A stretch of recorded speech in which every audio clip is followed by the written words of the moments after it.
Katulad ng burat ni Tata. Nag-video ka, nagsabi ka pang burat. Ow! Oh, ready na ba kayo makita yung atis na sinasabi ko sa inyo? Ito siya. Oh. Ayan guys, kakaiba yung atis na to. Oh, apakalaki. Malaki pa sa inyong ano, burat.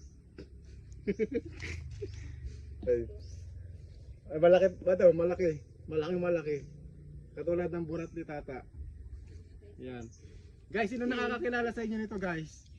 So, ito nga po pala yung puno niya guys. Oh. So kayo maniwala niyan. Yan. Ito pala guys yung puno niya, tayo kakaiba. Guys, sino nakakakilala sa inyo nito? Kahit ako hindi ko to alam eh. Nag-video ka, nagsabi ka pang burat. Ow! Sino po nakakaalam sa inyo ng...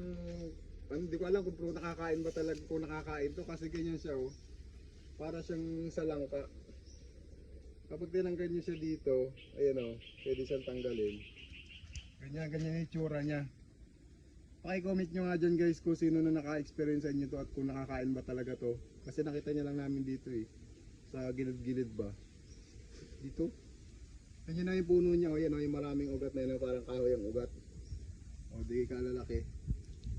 Oh. Ayan, para siyang kamansi na hindi mo ano. Oh, ayan oh. Kakaibang itsura. Ito, yan oh siya, pinagtanggalan. Yan.